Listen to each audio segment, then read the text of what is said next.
كنتم خير أمة أخرجت للناس تأمرون بالمعروف وتنهون عن المنكر وتؤمنون بالله. الحمد لله وكفى والصلاة والسلام على المصطفى.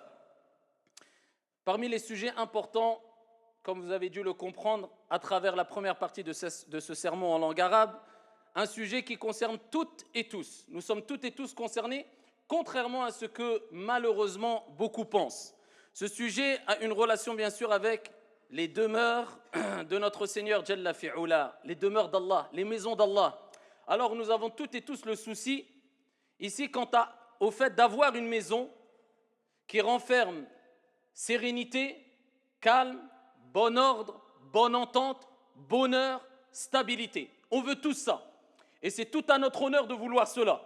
Donc l'être humain cherche à avoir une demeure, sa propre maison, où il goûte au calme, au repos. Parce que si tu ne goûtes pas au repos chez toi, ya Abdallah, peu importe ce qui se passe à l'extérieur, tu ne cesseras tout au long de ta vie de goûter à quoi? L'amertume et les problèmes.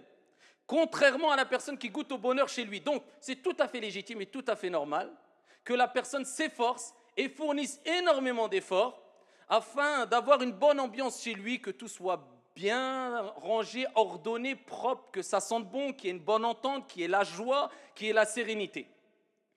Il n'y a aucun problème à cela. Mais par contre, ce qui nous étonne, c'est que lorsque l'être humain, particulièrement parce qu'on parle en tant que croyant musulman, eh bien, lorsque le croyant musulman s'efforce à avoir cette ambiance chez lui, et il ne pense pas à avoir la même ambiance, c'est-à-dire de stabilité, de sérénité, de bonheur, de discipline, dans les meilleures demeures sur la surface de la terre.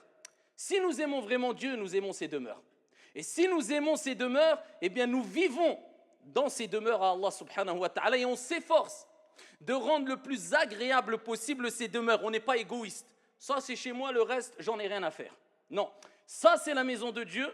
Et Dieu, s'il avait voulu, et cela est très facile pour lui, eh bien, il aurait donné la responsabilité à des anges qui s'occupent des mosquées, qui ouvrent les mosquées, qui ferment les mosquées, qui nettoient les mosquées le soir, qui s'occupent de nettoyer les salles d'ablution. C'est difficile pour Allah ou pas? Très facile.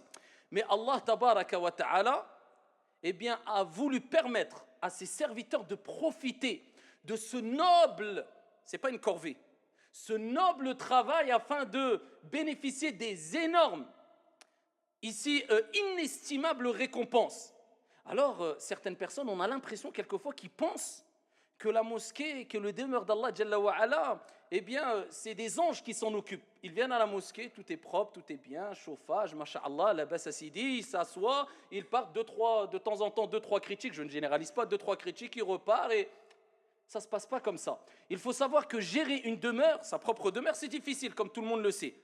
On fournit tous des efforts et on se doit de tous fournir des efforts, l'homme comme la femme, comme les enfants, afin que ça se passe bien dans nos demeures. Que dire d'une mosquée de 1000, 2000, 3000, 4000 mètres carrés qui reçoit des milliers de fidèles toute la journée?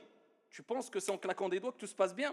Il y a énormément de travail et ça demande énormément de sacrifices venant de personnes qui sont bénévoles, et ça il faut le reconnaître, et ça demande énormément de temps et d'énormes efforts, de jour comme de nuit, parce que la mosquée ne fait pas l'inventaire une fois dans l'année. La mosquée ne ferme pas une fois dans la semaine. La mosquée est ouverte toute la semaine, 7 jours sur 7, presque 24 heures sur 24. Alors ça, c'est la première des choses à noter. Deuxième des choses, il faut savoir que les mosquées, ayyuhal musalloun, ils sont gérés. On ne dit pas vraiment, c'est pas vraiment le terme approprié, le fait de dire il y a des responsables. Non, ça c'est un waqf, ça appartient à Allah tabaraka wa ta'ala. Bien sûr, dans toute collectivité, il faut des responsables. Et ici, dans une mosquée, il y a plus de gérants, on dit plus gérants que responsables. Donc il y a des gérants qui s'efforcent, c'est tout à leur honneur, qui fournissent beaucoup de travail à travers les villes, à travers les pays, dans le monde entier, particulièrement nous en Europe. Pourquoi? Parce que ce n'est pas comme dans des pays musulmans. Ça ne se passe pas comme dans des pays musulmans, c'est-à-dire où dans des pays musulmans, c'est l'État qui s'occupe de la gestion totale des mosquées, dans certains pays, dans certains endroits. Ici en France, c'est quelque part, on se débrouille. D'accord, on peut avoir des aides de l'État, etc. pour certaines choses, mais à la base, c'est au niveau financier, c'est toi qui dois te débrouiller avec tes fidèles, avec ton association. Donc il y a des gérants qui, ici, doivent être au niveau et assumer leurs responsabilités au mieux. Personne n'est parfait, on est d'accord. Par contre, tout le monde doit participer quant au bon ordre. Et il faut prendre en considération que si tout le monde ne participe pas, eh bien, ça sera très difficile de gérer correctement une mosquée, et surtout quand des personnes ne font que profiter. Parce que quelquefois, des gens, eh bien, ne font que profiter. C'est-à-dire, alors on ne dit pas à tout le monde d'être gérant d'une mosquée ou participer ou rester 24 heures sur 24. Chacun ses responsabilités, chacun à qui Allah Jalla wa Ala a ouvert une porte dans telle ou telle chose ou telle action, pas de souci. Mais de près ou de loin, pour une mosquée, pour une demeure, où on se réunit, nous les musulmans, tous les vendredis, et pour ceux qui peuvent et ceux qui en ont les capacités, 5 fois par jour, eh bien tout le monde a une part de responsabilité. De près ou de loin, tu dois aider, que tu le veuilles ou non, à travers des cotisations, à travers de l'argent, à travers le fait de prendre l'aspirateur et de passer l'aspirateur, à travers le noble travail. Parce que nous, malheureusement, on a une époque, illa man rahima rabbi, on aime tout ce qui est propre et tout ce qui est apparent et tout ce qui fait bien. Mais dès qu'il faut mettre la main à la pâte et se salir et retrousser les manches, dans le concret, malheureusement, moi peut-être le premier, on n'en voit pas beaucoup. Ce travail noble qui est d'aller laver les toilettes. Ah oui, chaque jour, hein, quand tu rentres dans la salle d'ablution, dans les mosquées, tout est propre. Ce n'est pas des anges qui sont venus nettoyer. Hein. C'est des gens qui, chaque jour, prennent une demi-heure, 1 heure pour mettre de l'eau de javel partout, désinfecter, nettoyer, rentrer dans les toilettes, nettoyer ce que tu as fait peut-être il y a 10 minutes avant. Et ça, il faut le prendre en considération. Ça, c'est un travail noble, rapporté par Al-Bukhari. Le prophète, alayhi afdalus salati wa azka taslim, quand il a su qu'une femme était décédée, et pas n'importe quelle femme, une femme qui s'occupait de l'entretien de la mosquée, il a demandé après elle, au début. Il a dit, où est un tel? Ils ont dit, Ya Rasulallah, elle est décédée. Le prophète s'est mis en colère. Comment je n'ai pas été informé qu'elle a été décédée? Indiquez-moi sa tombe. Le prophète alayhi salam est reparti jusqu'à sa tombe alors qu'ils avaient déjà fait la prière mortuaire sur cette femme-là, et tout à son honneur à cette femme, la meilleure des créatures sur la surface de la terre, Muhammad ibn Abdillah alayhi salatu wassalam, a décidé lui-même de se poster devant la tombe et de prier une deuxième fois sur elle. Pourquoi? C'est pas parce qu'elle faisait des beaux discours, c'est pas parce qu'elle était là en train de dire je suis là, c'est pas parce qu'elle avait une apparence de pieuse, parce qu'elle entretenait la mosquée, la demeure d'Allah Jalla wa Ala. Allah tabaraka wa ta'ala a des demeures. Et ceux qui vont s'occuper des demeures d'Allah Jalla wa Ala, ton Seigneur crée et il choisit. C'est Allah qui va choisir qui va travailler dans sa demeure. Bien qu'Allah, il a besoin de personne. Donc quand quelqu'un, Allah Jalla wa Ala, il a assisté, il lui a permis de réussir cette tâche, de travailler pour la communauté, pour les mosquées, pour le bien-être général, qu'il sache que ça ne vient pas de lui, mais ça vient de Dieu, qui remercie Allah. Et si quelqu'un, de près ou de loin, n'apporte rien à la mosquée, ou aux demeures de Dieu, de près ou de loin, même en donnant 5 euros ou 2 euros, au moins tu participes. De près ou de loin, qu'il sache que ce n'est pas lui, de lui-même, qui n'a pas voulu, mais Dieu n'a pas voulu de lui parce qu'il n'a pas mérité. Ni plus ni moins. Allah Jalla wa Ala, il crée et il choisit. Alors, dans le plus grand étonnement, c'est quand on entend des gens qui, non seulement ne participent pas, et je ne parle pas de cette mosquée particulièrement, walillahi alhamd, ça se passe plutôt bien et on n'a pas à se plaindre quand j'entends ce qui se passe dans des mosquées à travers la France et dans le monde, des gens qui se battent, des gens qui s'entretuent même dans des mosquées parce que des responsables n'assument pas ou ils sont prêts à donner la vie pour garder leurs responsabilités, qu'Allah Jalla wa Ala nous en préserve. Alhamdulillah, ici on a une stabilité, on implore Allah Azza wa Jal de continuer à préserver cette demeure et l'ensemble des demeures sur la surface de la terre et de préserver les croyants et les croyantes qui rentrent dans cette demeure ainsi que dans le reste des demeures sur la surface de la terre. Amin. Par contre, il faut savoir qu'il y a de quoi s'étonner. Quand on voit des gens qui ne participent pas, de près ou de loin, dans les demeures d'Allah, dans les mosquées, et en plus de cela, ils se permettent, parce que c'est bien beau d'être dans des gradins, métaphore, et de juger ici un match de foot. En tout cas, les joueurs de foot, les professionnels sont sur le terrain. T'as beau critiquer, toi, tu es toujours dans les gradins. Des gens qui sont souvent dans les gradins, et pourquoi? Pourquoi la mosquée ne reste pas toute la journée ouverte? Naam Sidi, tfaddal, viens. La mosquée reste toute la journée ouverte. Dans toutes les mosquées, souvent, il y a des dégradations, malheureusement, qui peuvent venir de personnes irresponsables musulmanes ou non musulmanes, des racistes ou autres. Ça arrive. Même dans notre mosquée ici, on en a eu plein. Donc toi, tu viens, tu laisses la mosquée ouverte. Par contre, toute conséquence néfaste, tout préjudice que va avoir la mosquée et ensuite les fidèles, tu assumes les conséquences, tu payes, t'assumes. Si on crame la mosquée dans la journée pendant qu'on n'est pas là, tu payes. Et tu payes, et voilà, 300 000, 400 000 euros, tu assumes, tu prends la responsabilité. Ah, Khoya, je dois m'occuper d'abord de ma femme et de mes enfants. Et wascout. D'autres, ils rentrent. Pourquoi vous fermez à Khoya après les prières, vous ouvrez à chaque prière, mais 15 minutes après, vous fermez. Et il y a des gens qui ne prennent pas conscience qu'il y a des gens qui viennent dans les mosquées, imaginez-vous, 5 fois par jour, fi sabilillah, bénévolement. Ils viennent à la mosquée, ils ouvrent le matin, ils ferment le matin, ils ouvrent le al-dhuhr, al-asr, al-maghrib, al-isha et ils ferment. Juste ça. Ça, c'est dans les responsabilités d'une mosquée, ce n'est pas une grosse tâche, parce qu'on a des centaines de tâches à gérer dans la mosquée. Il y a plein de pôles. Juste ça, qui pourrait l'assumer? Et quand tu dis au frère, Yahi, tu viens en retard tout le temps. Et le frère, il doit rentrer chez lui, miskin, il est là une demi-heure avant Salah, pendant Salah, une demi-heure après, fi sabilillah. Tu dis, ah, mon frère, faut assumer. Hein. Il y a des gens qui disent ça. Sinon, donne la clé à quelqu'un d'autre. Tfaddal, viens, prends la clé. Ouvre et ferme 5 fois par jour. Wallah, s'il tient une semaine, même moi, je vais lui acheter une médaille, je lui donne la médaille. Une semaine, tiens, 5 fois par jour, t'ouvres et tu fermes. Une demi-heure avant et après. Et par contre, quand une demi-heure est passée et tu vas fermer, quelqu'un rentre pour saler, tu te tais. Ah, khoya, c'est Baytullah. Faut le laisser, miskin. Il y avait des pieux prédécesseurs. Il y avait des compagnons. Il est rapporté que quand ils arrivaient en retard à la mosquée, ils cachaient leur visage tellement qu'ils avaient honte. Alors, je ne parle pas de cacher son visage comme certains font quand ils viennent à la mosquée. Quelquefois, dès qu'ils arrivent à côté de la mosquée, ils mettent tous des capuches. On a l'impression qu'ils vont faire un braquage ou je ne sais quoi. Je parle des gens, ils avaient honte. Ils avaient honte de venir à la mosquée et que tout le monde voit qu'ils sont en retard. Et nous, maintenant, non, en plus, on veut causer la fitna. Et d'autres personnes, quand ils voient de loin, parce qu'on aime bien voir de loin les choses, une fois, une personne a dit, ouais, mais Chouma, il y a quelqu'un qui a fait l'aumône et qui a demandé de l'aumône, c'est un miskin. Pourquoi vous ne le laissez pas dormir à la mosquée? Ah, d'accord, à la mosquée. La mosquée, ça veut dire s'il fait quelque chose dedans, c'est nous qui sommes responsables quelque part. On lui a donné l'idne de rester. Il crame la mosquée, il vole, c'est nous. Donc nous, c'est l'intérêt général. C'est ça que ne comprennent pas des gens. Quelqu'un qui gère une communauté ou qui gère un groupe de gens, il ne doit pas voir l'intérêt personnel. Il ne doit pas parler avec les émotions. Il doit voir loin, voir l'intérêt général, en voyant très loin, en agissant avec ilm et basira, avec science et clairvoyance. Sinon, ce n'est pas pour lui cette responsabilité. Des personnes, qu'est-ce qu'ils disent?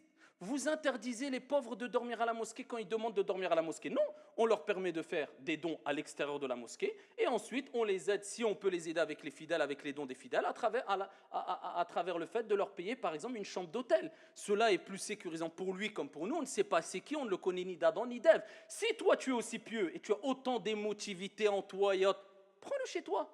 Même si à ta femme et tes enfants, prends-le miskin et laisse-le 3 jours, sunnah. Tu le laisses dormir chez toi. Ah non, Akhouya, je ne peux pas parce que, toi tu ne peux pas, mais ici on peut. Toi tu peux. Ouais, mais vous exagérez, qu'est-ce qu'il va faire dans la mosquée? Moi, ici, dans la mosquée, ce que j'ai vécu, je vous en passe ce qui se passe dans les autres mosquées.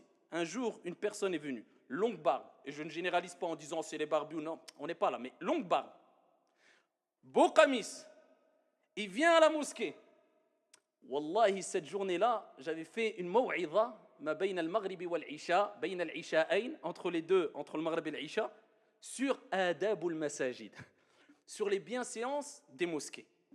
Cette personne est venue me voir en me disant oui, je ne sais pas d'où il venait. Oui, mon frère, je viens, j'ai déjà écouté tes vidéos. Masha'Allah, il connaissait même les titres de mes vidéos. J'ai déjà écouté tes vidéos, etc. Est-ce que vous pouvez m'héberger juste ce soir? On n'a pas pour l'habitude de laisser les gens dormir ici. On s'est dit, voilà, nous on ne préfère pas, voilà, etc. Il dit, non, mais j'ai le train à 2h ou 3h du matin, je reste juste 2-3 heures après l'Isha. Qamis, bar, masha'Allah, tout va bien, etc. Pour vous dire, on ne généralise pas, mais c'est la personne qui aura acquis de l'expérience qui saura comment réagir à quel moment. Et il agira avec hikmah, la sagesse. Eh bien, exceptionnellement, on l'a laissé. Il est resté, on a les caméras. Les caméras, eh bien, si tout est filmé. Vous savez ce qu'il a fait? 1 heure après qu'on soit parti, qu'on a fermé après Salat al-Isha, ici où je suis sur le mimbar, il est monté derrière le mimbar, il a ouvert cette porte-là, il est passé derrière, il a tout volé. Les caméras, les appareils photos, les micros, tout ce qu'il a pu prendre, qui avait un peu de valeur, il les a volés. Ah, masha'Allah, mon frère, ça, on va laisser quelqu'un qui... Lui, il est venu avec la barbe et le qamis.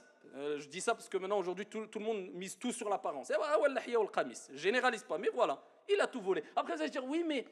Ya Abdallah, si tu n'as pas les tenants et les aboutissants, ne juge pas, reste à ta place. Cela est préférable.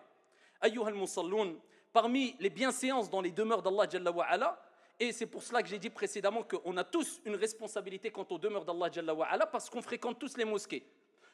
Certains les fréquentent plus que d'autres, mais en général au moins une fois par semaine selon nos capacités pour le Jumu'ah. Donc on doit connaître les bienséances, aider et ne pas porter préjudice. Certains portent préjudice ne serait-ce qu'avec quoi?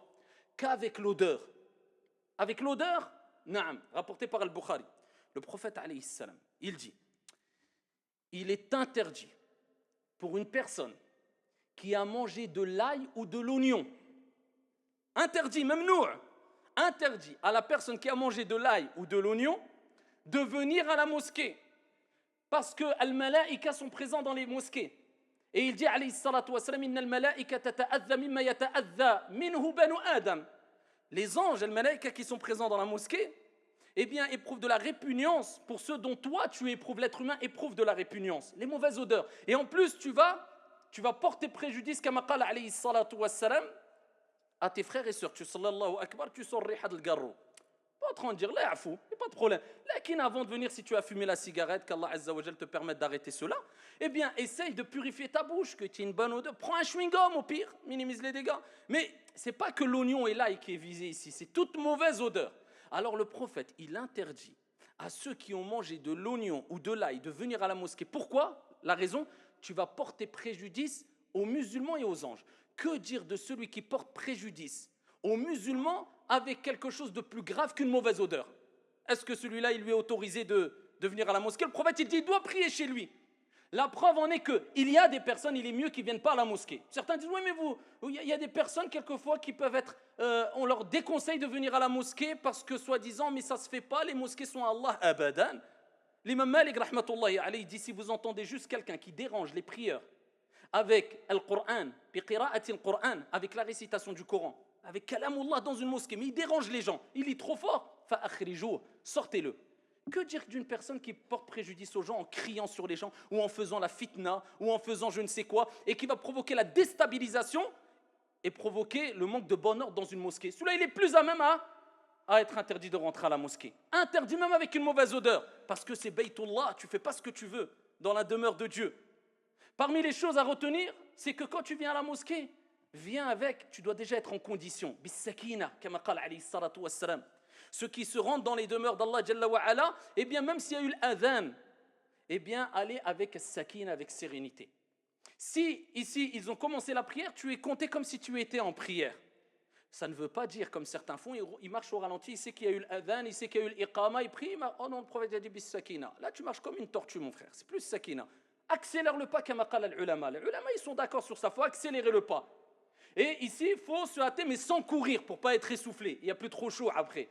Il y a d'autres personnes, l'imam il a kabbar, ils sont en train de rigoler. Ah mon frère, masha'Allah, masha'Allah mon frère. T'as raté takbiratul ihram, t'as raté peut-être la plus grande partie de la récompense de la prière. Le prophète alayhi salam, il dit, kama ja'a fi sahih, celui qui prie avec l'imam 40 jours. 40 jours. Sans rater une seule fois takbiratul ihram. Une seule fois takbiratul ihram. Allah le préserve de deux mots. Bara'atan, de deux mots. Il dit de l'hypocrisie et du feu de l'enfer. Va assumer 40 jours. Et takbiratul ihram. Ya takbiratul ihram, ça y est, c'est Allahu Akbar, t'oublies tout, ya Abdallah. Parmi les règles de bienséance, c'est surtout pas perdre son temps à parler dans les mosquées de choses futiles en dérangeant les gens. C'est-à-dire, ça ne veut pas dire on ne peut pas parler de quelque chose de dunya dans la mosquée une fois, deux fois, non. Mais si tu en fais une habitude, ada, c'est-à-dire à chaque fois que tu vas dans la mosquée, tu te réunis avec des gens et tu parles que de dunya, que des choses mondaines. C'est interdit. Rapporté par Ibn Hibban, le prophète alayhi salatu wassalam a dit, viendra à la fin des temps. Il avait dit ça à son époque. Viendra à la fin des temps des gens qui vont réserver leurs discussions, c'est-à-dire discussions mondaines, où ils vont faire de leur assise dans les mosquées des discussions mondaines.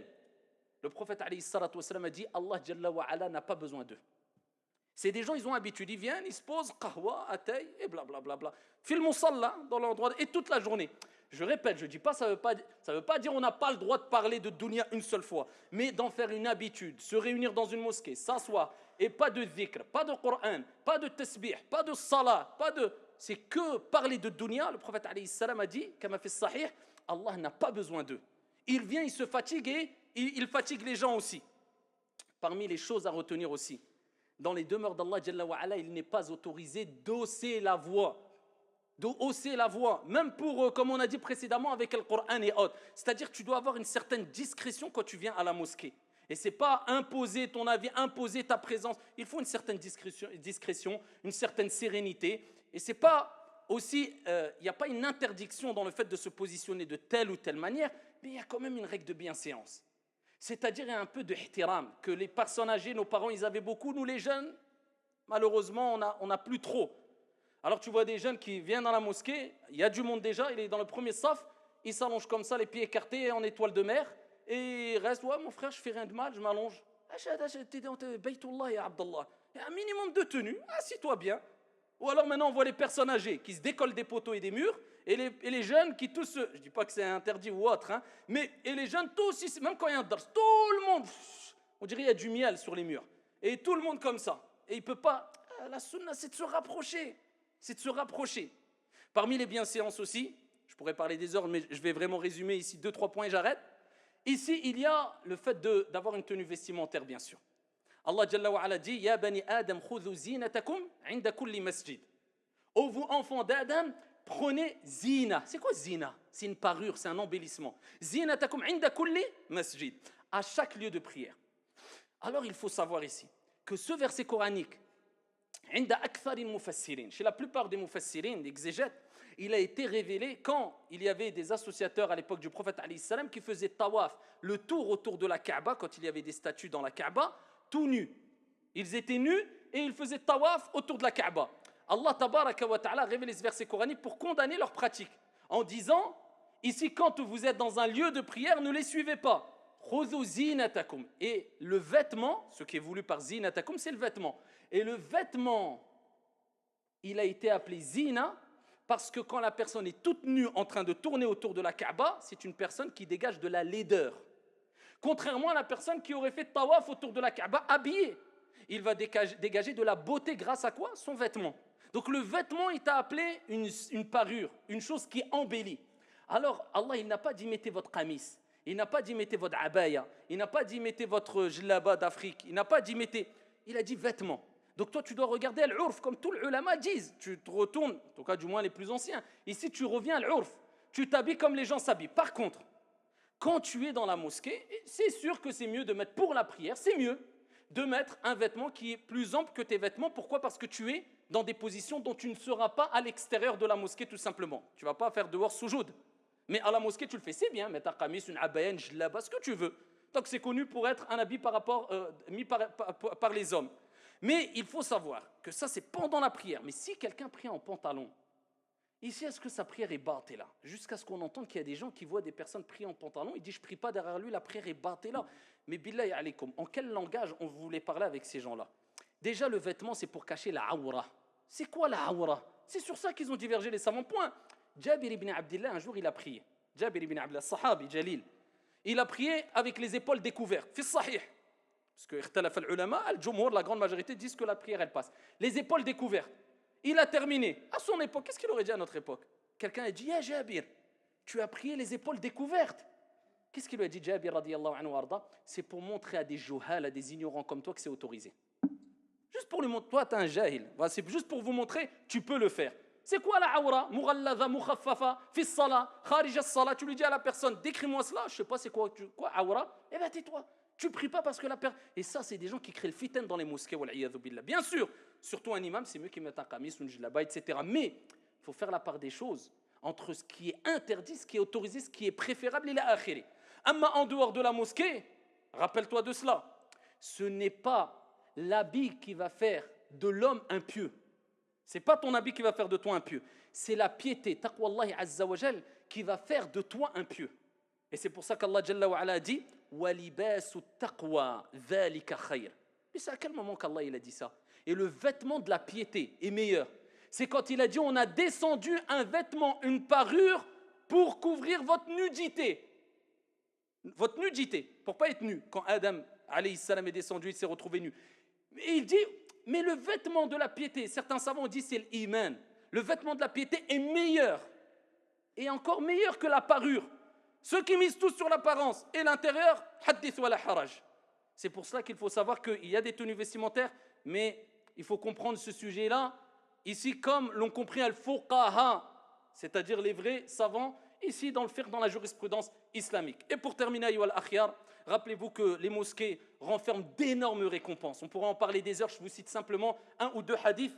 Le hadith rapporté par Ad-Daraqutni, bisanadin Hassan, le prophète alayhi salatu wassalam a dit le voisin de la mosquée. Alors al-jumhur, la majorité des savants considèrent que la prière à la mosquée n'est pas obligatoire. Elle est sunna mu'akkada. Ça veut dire celui qui la rate, il a raté énorme. Mais on ne peut pas dire que sa prière est nulle. Et certains comme Al-Hanabila, ils ont dit que c'est obligatoire. Mais le Jumhur, ils ont dit qu'elle n'est pas obligatoire. Mais, regardez ce qu'il dit le prophète alayhi salam. Il dit, dans le hadith rapporté par Ad-Daraqutni, le voisin de la mosquée qui n'y prie pas, qui ne prie pas à la mosquée, n'a pas de prière. celui qui habite à côté de la mosquée, il peut se déplacer, il ne prie pas, il n'a pas de prière. L'imam Al-Qurtubi Al-Maliki, rahmatullahi alayhi, en expliquant ce hadith, il dit, sa prière est valable, mais par contre, il en perd toute la récompense. C'est une prière, bon, on va dire, il a prié, point. Mais il en perd toute la récompense. Et le prophète, alayhi salatu wassalam, dans un hadith fi sahih, il dit, Allah tabaraka wa ta'ala dira au jour de la résurrection, Aïna jirani, Aïna jirani. Il dira, où sont mes voisins? Où sont mes voisins? Al-Malaïka diront, Ya Allah, à qui convient-il d'être ton voisin? Qui mérite cet honneur? Allah qui les appellera. Au jour de la résurrection, tout le monde en panique. Où sont mes voisins? Aïna jirani. Et là, Allah Jalla wa ala dira, Aïna ummarul masajid. Allahumma ja'alna minhum. Il dira, où sont celles et ceux qui peuplaient, où sont ceux qui peuplaient les mosquées? Ceux qui avaient l'habitude, qui avaient leur cœur avec la mosquée. Comme il se sent bien chez lui, il se sent encore mieux à la mosquée. Comme il participe pour le bon ordre chez lui, il participe pour le bon ordre à la mosquée. Donc, pour terminer, investissez-vous dans les mosquées. De près ou de loin, avec de l'argent, en allant voir les gérants, en disant, moi je veux participer, je veux aider. Le muhim, soit ici une clé du bien dans la mosquée, et ne soit pas une clé du mal dans la mosquée.